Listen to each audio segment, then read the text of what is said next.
104 رات شہرزاد نے کہا، جب ایک وادی میں کان ماں کان نے بہت سے جانور لوٹ لیے اور پھر اس کا سامنا کہرداش سے ہوا جو ان کا مالک تھا، اور جب کہرداش نے کان ماں کان کا حسن و جمال دیکھا اور اس نے گمان کیا کہ وہ اس کی محبوبہ فاتن ہے، لیکن جب کان ماں کان نے اسے مقابلے کے لیے پکارا تو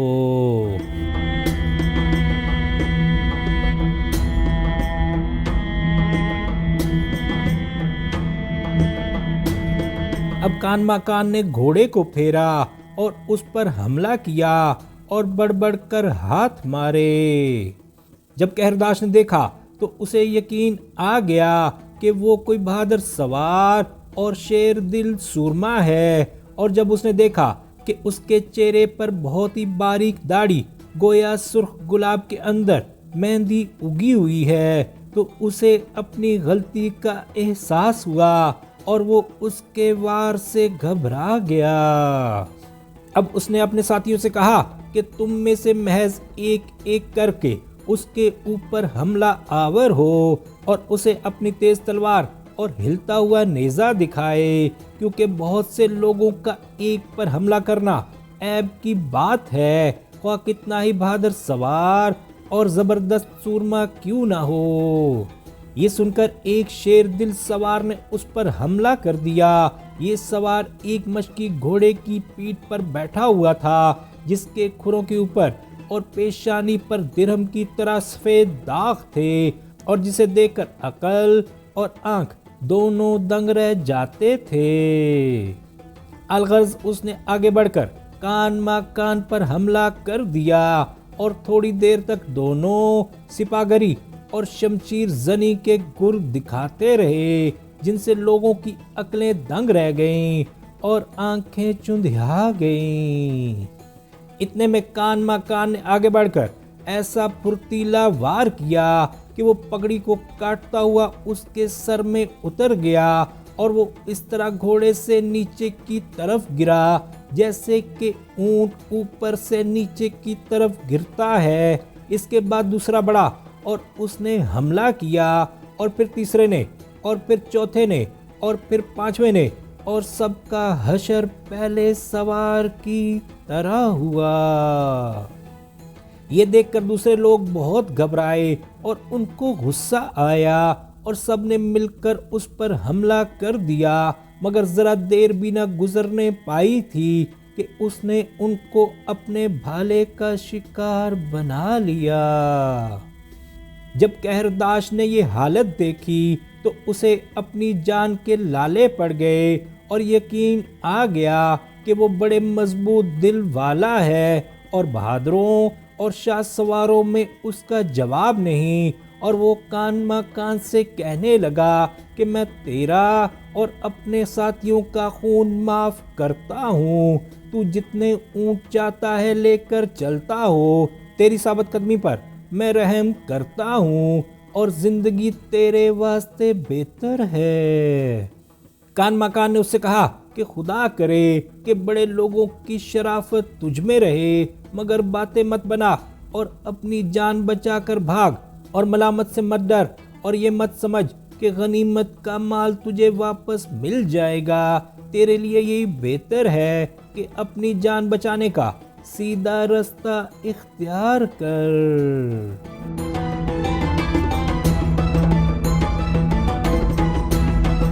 یہ سن کر کہرداش طیش میں آ گیا اور اس نے وہ طریقہ استعمال کیا جو اس کے لیے موت کا باعث ہوا۔ اس نے کان ماں کان سے کہا کہ حیف ہے تجھ پر، اگر تجھے یہ معلوم ہوتا کہ میں کون ہوں تو تو لڑائی میں کبھی ایسی جسارت نہ کرتا۔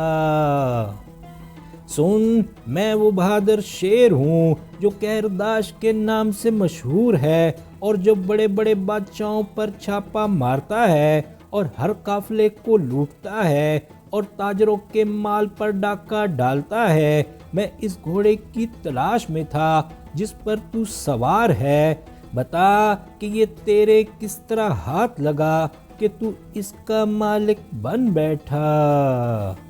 کان ماں کان نے جواب دیا کہ یہ گھوڑا میرے پھوپھا بادشاہ ساسان کے پاس جا رہا تھا اور ایک عالی خاندان بڑھیا اسے لیے جا رہی تھی جس کی خدمت میں 10 غلام تھے۔ تو نے ان پر چھاپا مارا اور یہ گھوڑا لے لیا۔ میرے دادا عمر بن نعمان اور چچا شرکان کی وجہ سے ہمارا اس کے اوپر خون بہا ہے۔ کیرداش نے کہا کہ تیری ماں مرے، تیرا باپ کون ہے؟ اس نے جواب دیا کہ میں ذو المکان کا بیٹا عمر بن نعمان کا پوتا کان مکان ہوں۔ جب کیرداش نے یہ سنا تو کہنے لگا کہ ہاں، اب مجھے یقین ہو گیا کہ تجھ میں بہادری اور خوبصورتی کیوں اکٹھا ہے۔ تجھے میں امان دیتا ہوں کیونکہ میرے اوپر تیرے باپ کا احسان ہے۔ کان مکان نے جواب دیا کہ اے ذلیل، میرے دل میں بالکل تیری عزت نہیں جب تک کہ میں تجھے میدان میں نیچا نہ دکھاؤں۔ یہ سن کر اس بدو کو طیش آ گیا اور دونوں ایک دوسرے پر حملہ آور ہوئے اور جنگ کے نعرے مارنے لگے، یہاں تک کہ گھوڑوں نے اپنے کان بند کر لیے اور دمیں اٹھا دیں۔ ان کے حملوں سے ایسا معلوم ہوتا تھا کہ آسمان پھٹا جاتا ہے۔ اس کے بعد وہ دونوں لڑائی کے 2 مینڈوں کی طرح لڑنے لگے اور دونوں میں نیزہ بازی ہونے لگی۔ کیرداش نے گھما کر اس پر نیزے سے وار کیا، لیکن اس نے وار خالی کر دیا اور اپنا نیزہ اس طرح مارا کہ سینے سے ہوتا ہوا پیٹھ سے نکل گیا۔ اب اس نے گھوڑوں اور غنیمت کے مال کو اکٹھا کیا اور غلاموں سے کہا کہ ان کو تیز تیز ہانکو۔ یہ دیکھ کر سباہ نیچے اترا اور کان مکان کے پاس آ کر کہنے لگا کہ اے مشہور شاہ سوار، شاباش، میں تیرے لیے دعا کر رہا تھا اور خدا نے میری دعا قبول کی۔ یہ کہہ کر سباہ نے کیرداش کا سر کاٹ لیا۔ اس پر کان مکان ہنس پڑا اور کہنے لگا کہ اے سباہ، حیف ہو تجھ پر، تو گمان کرتا تھا کہ تو میدان کا مرد ہے۔ اس نے کہا کہ اے میرے آقا، اس غنیمت کے مال میں اپنے غلام کا حصہ مت بھولیو تاکہ میں اپنی چچیری بہن نجمہ سے شادی کر سکوں۔ کان مکان نے کہا کہ تجھے اس میں سے حصہ ضرور ملے گا، لیکن غنیمت کے مال اور غلاموں کی نگہبانی کیجیو۔ یہ کہہ کر کان مکان اپنے وطن کی طرف روانہ ہو گیا اور دن رات چلتے چلتے بغداد پہنچا۔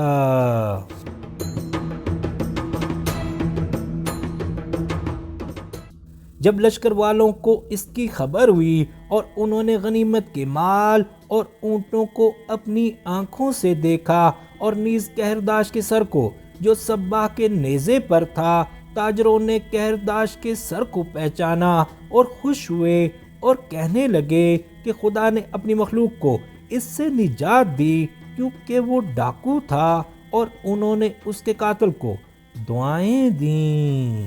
اب بغداد والے کان مکان کے پاس آئے اور اس سے ماجرا پوچھا۔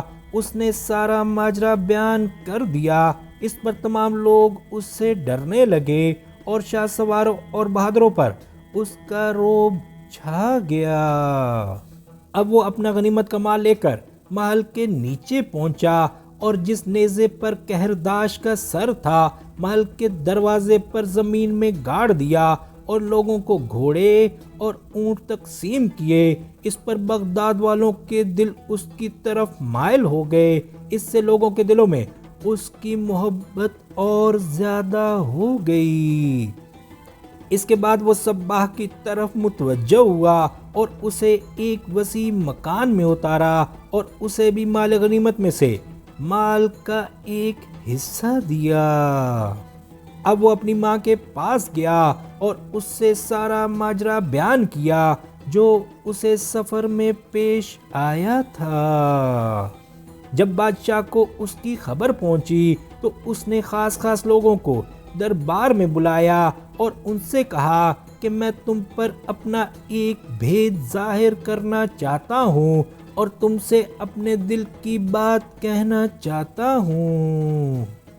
تمہیں معلوم ہونا چاہیے کہ کان مکان کی وجہ سے ہمیں ایک روز یہ ملک چھوڑنا پڑے گا، کیونکہ اس نے قہرداش کو قتل کیا ہے۔ حالانکہ کردوں اور ترکوں کے بہت سے قبیلے اس کے ساتھ ہیں، اس وجہ سے ہمیں تباہ ہو جانے کا اندیشہ ہے، کیونکہ ہمارے لشکر میں اس کے بہت سے رشتہ دار ہیں۔ اور تمہیں یہ بھی معلوم ہے کہ وزیر دندان نے ہمارے ساتھ کیا کیا ہے۔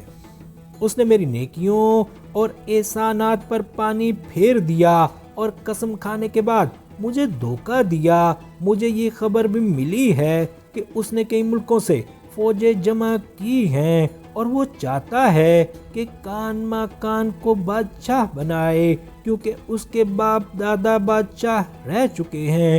اس میں شک نہیں کہ وہ مجھے قتل کیے بغیر نہ چھوڑے گا۔ جب حکومت کے خاص لوگوں نے اس کی باتیں سنی تو وہ کہنے لگے کہ اے بادشاہ، اس کی کیا مجال ہے؟ اگر ہمیں معلوم نہ ہوتا کہ اس کی تربیت تیرے پاس ہوئی ہے تو ہم میں سے ایک بھی اس کے پاس نہ پھٹکتا۔ تجھے معلوم ہونا چاہیے کہ ہم تیرے فرما بردار ہیں۔ اگر تو چاہتا ہے کہ وہ قتل کر دیا جائے تو ہم اس کو قتل کر دیں گے، اور اگر تو چاہتا ہے کہ وہ شہر بدر کر دیا جائے تو ہم اسے شہر بدر کر دیں گے۔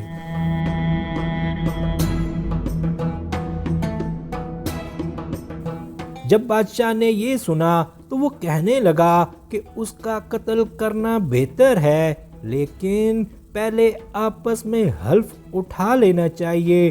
اس پر انہوں نے آپس میں حلف اٹھایا کہ وہ کان مکان کو قتل کر دیں گے، اور جب وزیر دندان یہاں آئے گا اور سنے گا کہ وہ قتل ہو چکا ہے تو اس کی قوت ٹوٹ جائے گی اور وہ اپنے ارادے سے باز آ جائے گا۔ جب وہ لوگ عہد و پیمان باندھ چکے تو بادشاہ نے ان کی بڑی عزت کی اور محل میں چلا گیا، لیکن سردار اس سے پھر گئے، اور پیادوں نے سوار ہونے اور سواروں نے پیادہ ہونے سے انکار کر دیا تاکہ وہ پہلے دیکھ لیں کہ کیا ہوتا ہے، کیونکہ انہوں نے دیکھا کہ لشکر کا بڑا حصہ وزیر دندان کے ساتھ ہے۔ جب قضیہ فقان کو یہ خبر ملی تو اسے بہت رنج ہوا، اور اس نے بڑھیا کو بلایا جو اس کے چچیرے بھائی کا پیغام لایا کرتی تھی۔ جب وہ آئی تو اس نے اس کے ہاتھ کان مکان کو خبر بھیجی۔ جب وہ اس کے پاس پہنچی اور اس نے سلام کیا تو وہ خوش ہو گیا، اور بڑھیا نے اس سے سارا ماجرا بیان کیا۔ اس نے سن کر جواب دیا کہ میری چچیری بہن کو سلام کہیو، اور کہیو کہ زمین کا مالک خدا ہے، جس کو وہ چاہتا ہے اس کا مالک بناتا ہے۔ بڑھیا نے اس کی چچیری بہن کے پاس جا کر اس کا پیغام پہنچایا اور کہنے لگی کہ کان مکان شہر ہی میں ٹھہرا ہوا ہے۔ اب بادشاہ ساسان اس بات کا انتظار کرنے لگا کہ وہ بغداد سے باہر نکلے تو وہ اسے قتل کرنے کے لیے کسی کو پیچھے روانہ کرے۔ ایک روز ایسا اتفاق ہوا کہ وہ شکار کھیلنے گیا اور سبا بھی اس کے ساتھ تھا، کیونکہ وہ دن رات اس کا ساتھ نہ چھوڑتا تھا، اور اس نے 10 ہرنوں کا شکار کیا۔ ان ہرنوں میں سے ایک سرما چشم ہرنی تھی جو گردن موڑ موڑ کر دائیں بائیں دیکھتی جاتی تھی۔ شہزادے نے اسے آزاد کر دیا۔ سباہ نے پوچھا کہ تو نے اس کو کیوں آزاد کر دیا؟ اس پر کان مکان ہنسا اور سب کو آزاد کر دیا، اور سباہ سے کہنے لگا کہ جس ہرنی کے بچے ہوں اس کو چھوڑ دینا انسانیت ہے۔ اگر اس ہرنی کے بچے نہ ہوتے تو وہ کبھی دائیں بائیں نہ دیکھتی۔ اب شہرزاد کو سبوتی دکھائی دی اور اس نے یہ کہانی بند کر دی۔